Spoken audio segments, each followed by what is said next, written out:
Thank you. I'm going to step away from the podium because otherwise I'll be lost in there and you won't even know that there's anyone talking. I'll be like that little talking head kind of thing. So but I'm also going to be really careful I don't fall off of the stage.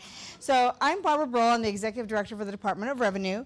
And as mentioned, I am responsible for regulating marijuana in the state, but not all marijuana. And let me explain what I mean by that. So if you take a look at this chart and the slides here, you'll see on the left side, your left is where we all started from. Any kind of marijuana that was sold in the state prior to any form of legalization came out of the black market, came out of the criminal market. And as we have moved forward and closer to that right, that's where we have gotten involved in the Department of Revenue. So we are essentially, and I want to press a button, but I don't know if I, okay. So we are essentially this green bar. And as you can see, that's us right there. And so we're responsible for the licensed regulatory model. But there still remains a couple of the other parts of the model as well. So if you'll take a look, that red market is really, as I said, it's that illegal, that's that criminal market, it's the black market. And we're trying very hard to make that box shrink as we make the other boxes get a little bit bigger. The yellow box is really some of what both Amendment 20 and Amendment 64 have allowed for personal growth. And so that's not either regulated by the department at all, and it's really regulated in part by Colorado Department of Public Health and Environment as well as local law enforcement. So how did we get where we are today? And you have a lot of slides here, so I'm going to go this real quickly. So if you want to know more, just contact me. But essentially, in 2000, Amendment 20 was voted on by the people of Colorado, and what they said was we want to have the ability to use marijuana for medical purposes. And the caregiver model was born. And that was that yellow piece that we were talking about in that earlier slide. Many things happened during 2000 and 2010 that required and precipitated the state legislature to say, okay, we've got to get our arms around this, folks. And so what they did is in 2010, they enacted House Bill 10-1284, which allowed for the licensed market for marijuana. And what they did is they set up a system by which there would be cultivators or growers, products manufacturers or people who created candies or brownies or cheesecake, etc. And they also set up the process for those locations to sell, and they were called centers.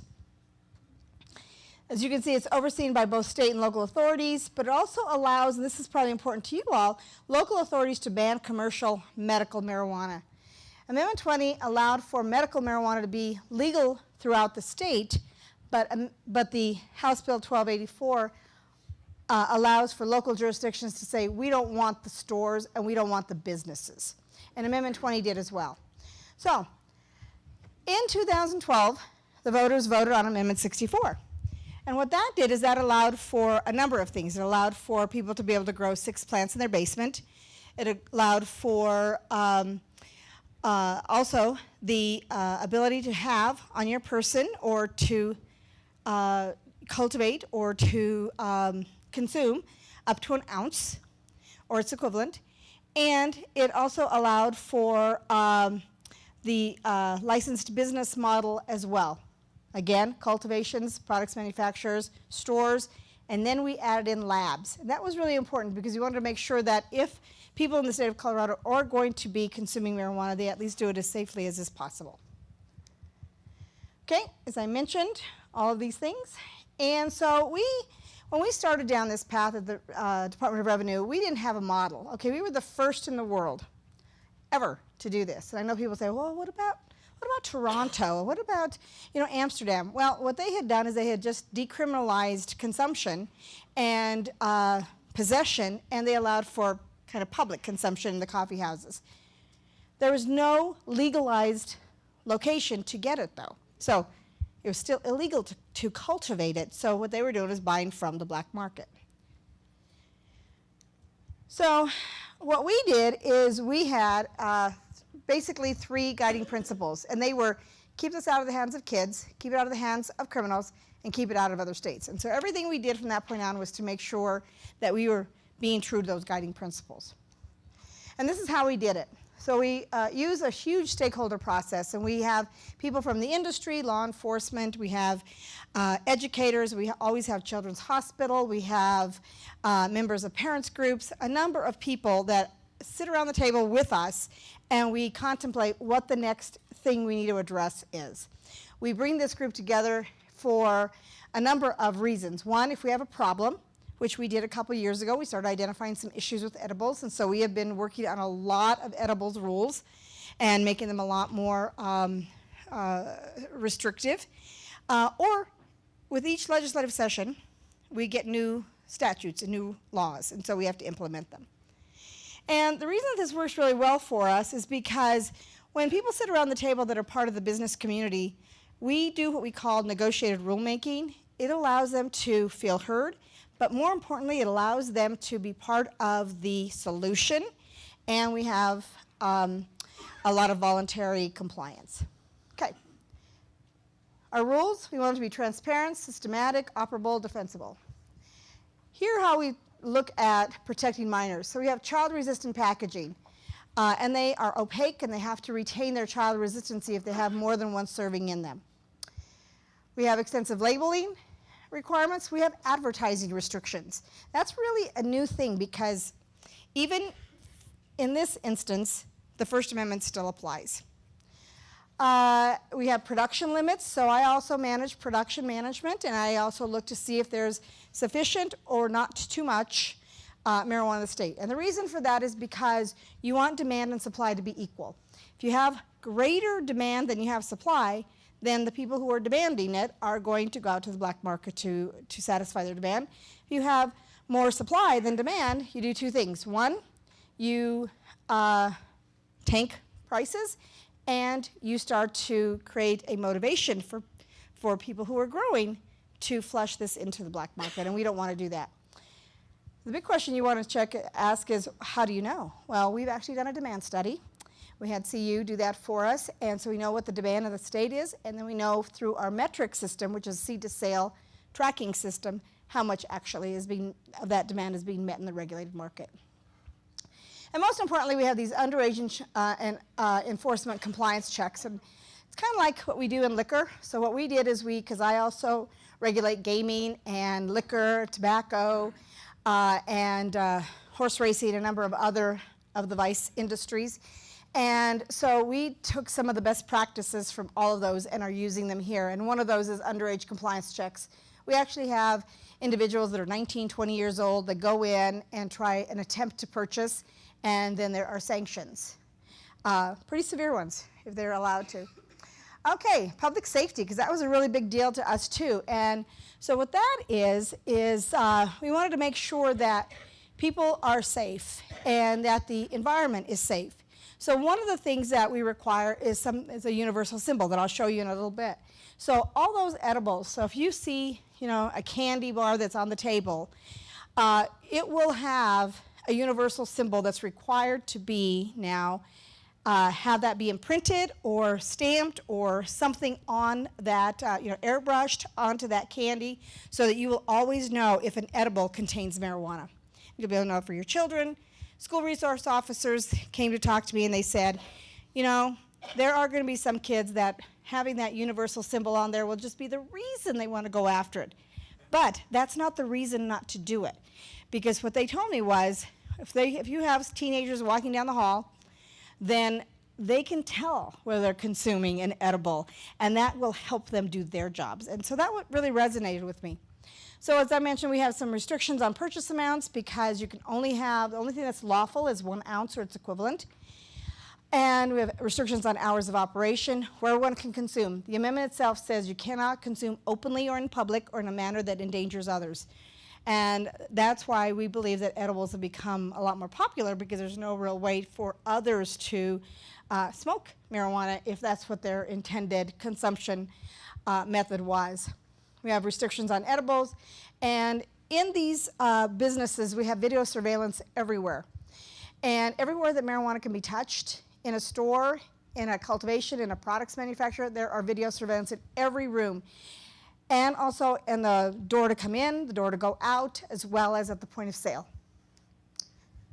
Okay, no sales outside the licensed premises.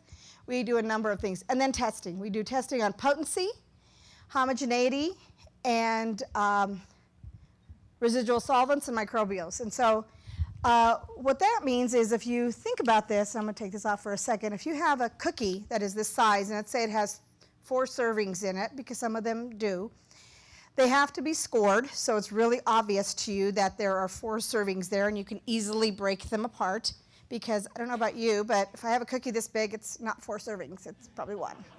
Maybe it's only a half. So that's one of the things that we had to do is a couple things. So those are some of the edible rules that we did, but also we want to make sure that we know exactly what the potency is in here, because every serving cannot be any more than 10 milligrams of THC, and an entire edible cannot be more than 100. So you can only have no more than 10 servings in each edible. But the other thing is that you want to make sure that if you have 4 servings here, that the THC is evenly distributed there, so that if you break off one part, you don't get the whole thing. So that's what homogeneity is. And then we also test for residual solvents, because that's how many of the industry creates the concentrate and extracts the concentrate out of the THC out of the plant. And then microbials, because this is a very moist environment. We want to make sure that there aren't any kinds of mold, microbials, things like that on the plants and product. Okay, I think we've talked a little bit about this. We have an individual and business licensing. These folks go through intensive fingerprint-based FBI background checks, criminal background checks, and they also go through intensive financial background checks. Up until this year, they had to be residents of the state for 2 years. Now with some, we are allowing a little bit of out-of-state investment, but they still have to go through some checks. And then we have field enforcement, and they're the ones that actually go out and make sure that all the rules and all the statutes are being adhered to. So, as of August 1st, there were more than 2,800 licenses for businesses approved around the state. So you can kind of see what they are. They are on both sides, both medical and recreational. And so these are the number of businesses that the Marijuana Enforcement Division within the department oversees and regulates. And here's what I kind of talked about. Everybody has to wear a badge. This is the front, that's the back. And they all mean something. And every employee in the business must be licensed. And so it's not like a liquor store where you can just go and get a job there. It's more like a gaming establishment, a casino, where you have to be licensed, and you go through a background check as well. So everyone gets a background check, everyone has to wear their license, and we have over 28,000 employees currently licensed. So this is a huge economic employment driver.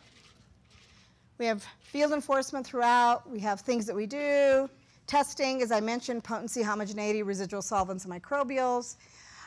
This is important, and this is what we have is a centralized database and an inventory tracking system. And all of the licensees are required to use this. And what this means is that all of their marijuana is tracked in this system. Every plant, and I'll show you a picture in a minute, has to have an RFID placed around it. And that RFID tag stays with them all the way through the entire processing and cultivation piece of this, all the way until harvesting.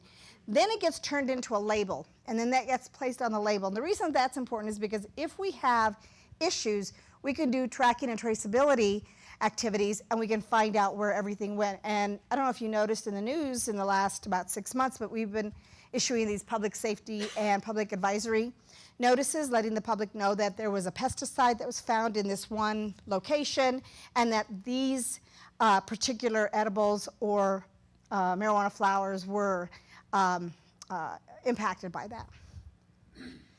Now, the one really big thing is this part right here, and it's the last, for those of you on this side, it's the very last, I don't know if it matches, bullet point, but basically, seed to sale tracking ends at the time of sale.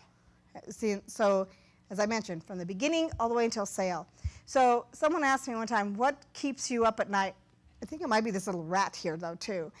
I don't know if anyone even noticed that. But anyway, what keeps me up at night is that 22-year-old that legitimately goes into a marijuana store, buys marijuana, and then goes home and gives it to his or her 15-year-old sibling. And that's the concern I have, because that's where we have to have a lot of education that goes around the state, that parents know what is going on, that parents can recognize this, that the 15-year-old can recognize it, and so that we have a lot of good education out there. Okay, so this is just how we track it in metric. Here is that seed to sale tracking RFID tag, as you can see. That's what it looks like on the left, and then on the right you can see it's on a plant. And these are on every plant, and it's really important that they are, because as you can see, some of these cultivations are huge, huge. And so if we had to go into every single one of those and literally count the plants, because that's how we do production management, it would take forever. And I'm not even sure we could count every one of them because they're so closely aligned. Now, what we have is, with the RFID technology, we also have kind of a handheld device, a little bit bigger than this, and we can literally go in and scan a room. And we know, based on our ability to have the information downloaded onto that handheld device from the metric system, exactly which plants and how many should be in a room. And we can go in and literally scan a room like this that is filled like that, like what's on that left side, with plants. And if it were about this size, we could probably get it done within about an hour and a half. To count every one of those could take days, and you probably would miss. Okay, and that's what that tag looks like when it, the RFID tag that goes from the plant to the label that now goes on the package, and so those are on every one of them. Had a lot of transfers, labeling requirements, tons of information has to be on these labels. Things like the potency, testing if it was there, what the serving size is, because we want to make sure people know that. There are even some things like do not consume if you're pregnant. Keep this out of the hands of children. I mean, those kinds of things. There's 25 different pieces of information that have to be on there. You can see kind of what they are. Okay, that's kind of what it looks like. And then beginning, like I said, on October 1st, each marijuana package and label has to have the universal symbol, but it also has to be on the marijuana itself. So obviously not the flower, but on the edible. And this is what it looks like for medical, and that's what it looks like for retail. And we went through a lot of groups and to evaluate this, and we came up with the kind of this as a universal symbol because we wanted to appeal to the knowledge that children have of stop, this is something I shouldn't be looking at or eating or consuming in some way or drinking. And that's what the exclamation point is, as well as the diamond. It's really clear. Then we wanted to say that it had THC in it, but we also wanted to make sure that regardless of what your language was, you could understand that, and people understand THC. If we had said marijuana, if we had some other things that might not have been as impacting.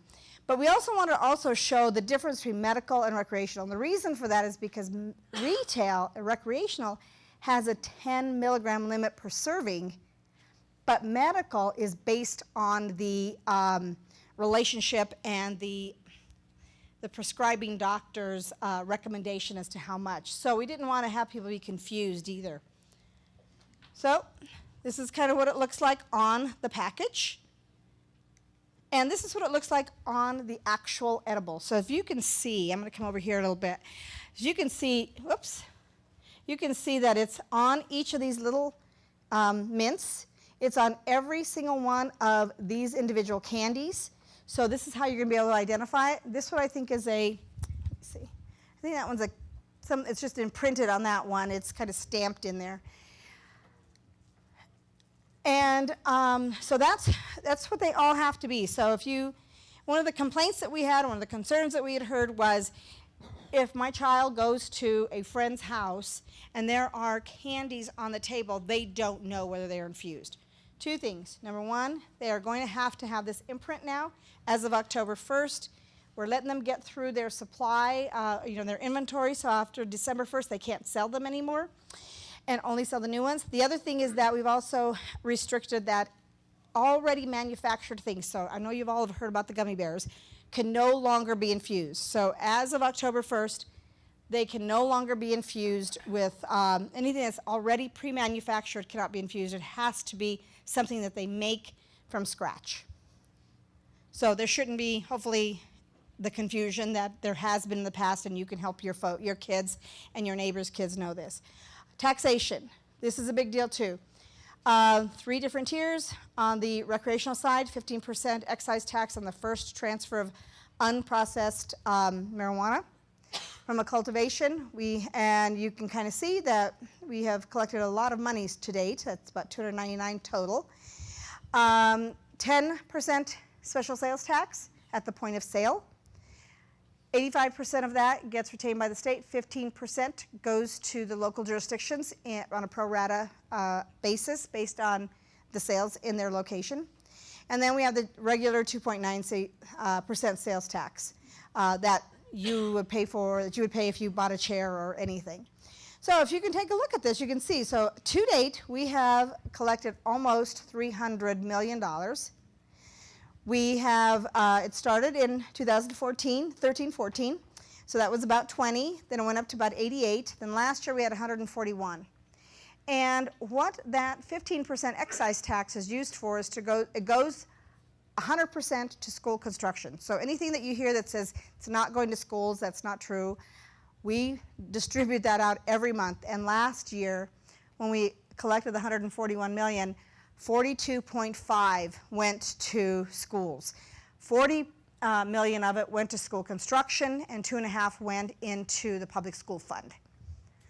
Okay, we've sold, you can see lots of flour. Other facts from the annual update, and everything that I've talked to you about is on our website. So if you are interested at all in this data and lots of other data, it's on the MED website. So let me kind of show you where that is. Right there. And you will find any and all information that you want. We have tax reports, we have rules, we have studies that we have done. We've even done an equivalency study. So what is the equivalent of an ounce of flour to the amount of concentrate or the number of servings in an edible? Well, I can tell you that 1 ounce of flour, we did a study, and 1 ounce of flour is equal to 8 grams of concentrate and is equal to 80 10 milligram servings. So those, we've already done all of that. There's a ton of information, and I know around this room, you folks, you deal with a lot of information. I would encourage you to go out, take a look at that. If you have questions, give us a call. We can certainly, try to answer your question or point you to the right report. And so that's kind of where I am now. I think I'm kind of done. You want me to go through this fast? Are there any questions? Okay. You say we can have an ounce at a time? Yes. So I'm not asking for me, but this guy behind me. Yeah, I've heard that. Everybody has a friend. Can he get up in the morning, smoke his ounce, and then go down to the corner store and buy another ounce, go home and smoke it, and go back at noon and get another ounce, go home and smoke it? I think if he smoked his full ounce in the morning, he probably couldn't get out of bed. But just saying. Seriously, here's the way that it works, and that is it's lawful to purchase, possess, or consume an ounce.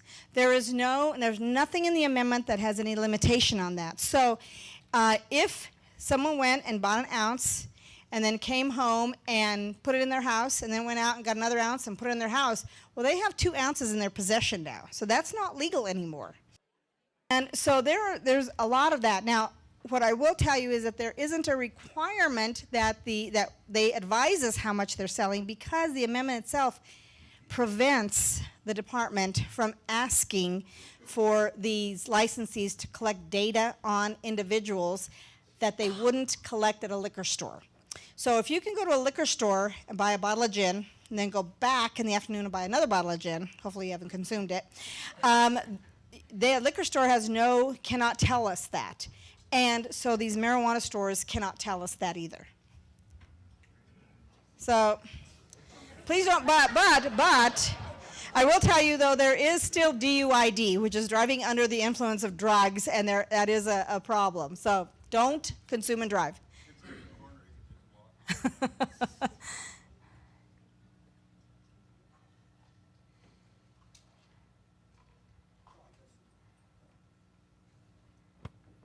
Hello.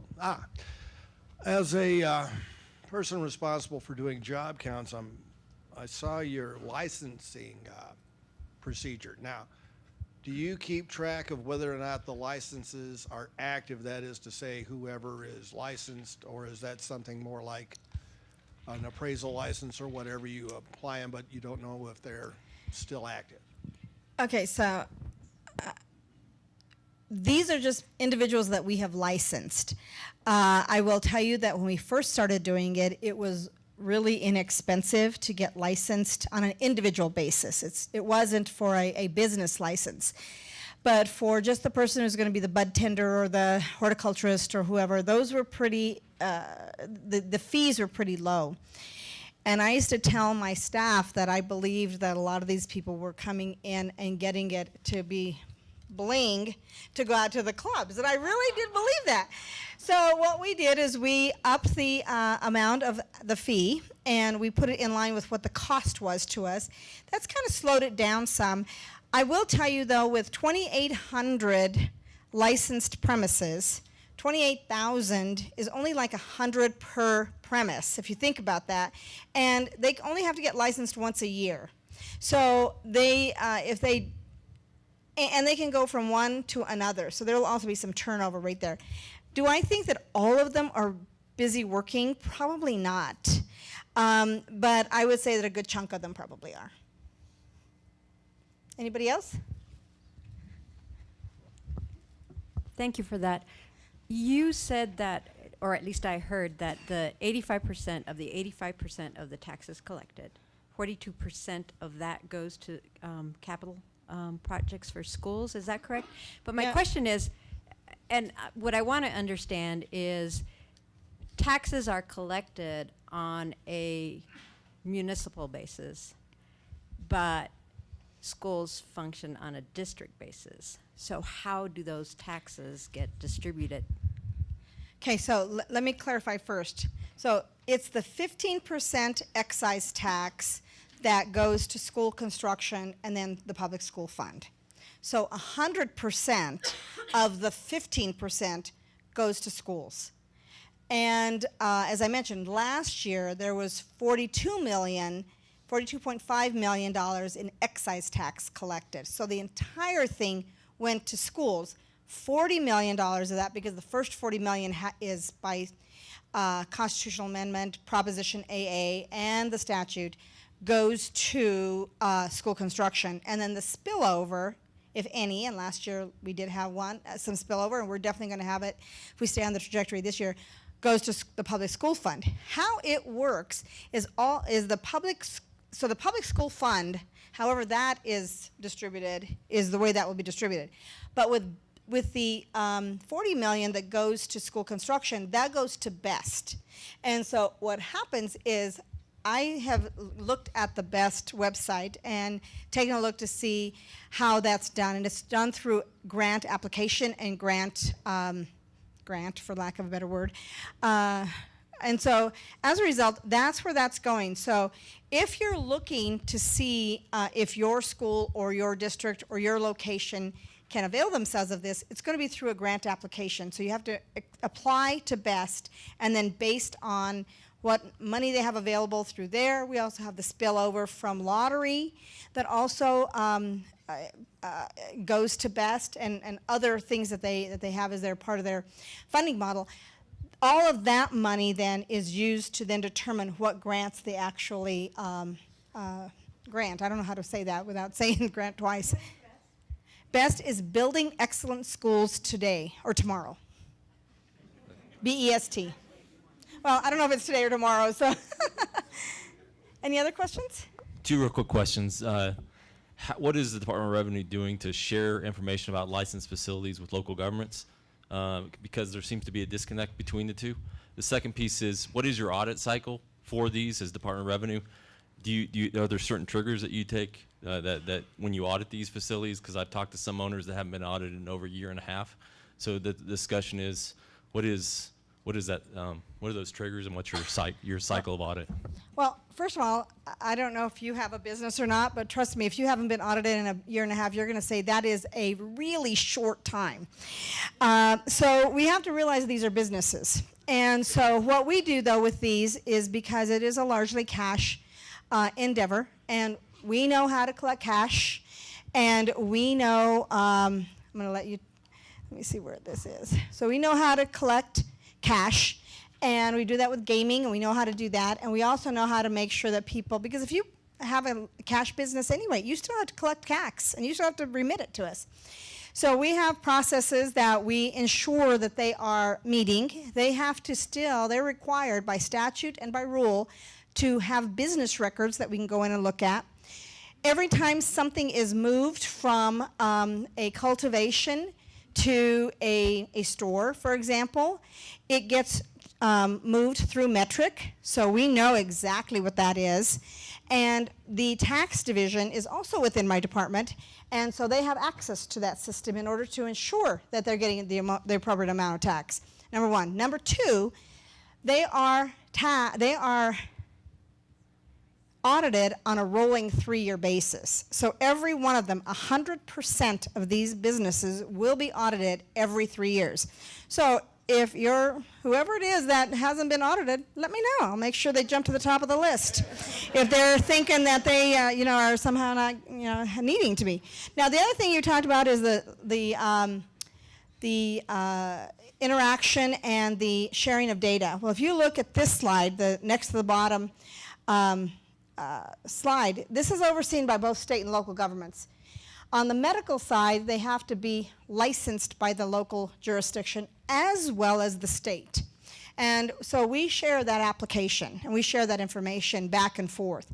On the retail side, the recreational side, they must be licensed by the state but approved by the local. So they still go through. And so some of this, like Denver does a full needs and desires hearing, just like they do with a liquor establishment. So there is a great deal of information that is being shared. I was curious about the 3 markets. So you have your black market, your medical marijuana market, and then your adult use or recreational market. And I'm curious how much draw-off or how the adult use market has influenced the other 2 markets, or if we're seeing a change, particularly given the tax burden that you have on recreational that you don't have on your other 2 markets. Well, a couple things. One, we really expected to see a huge migration from medical to recreational and that usage, and that didn't happen.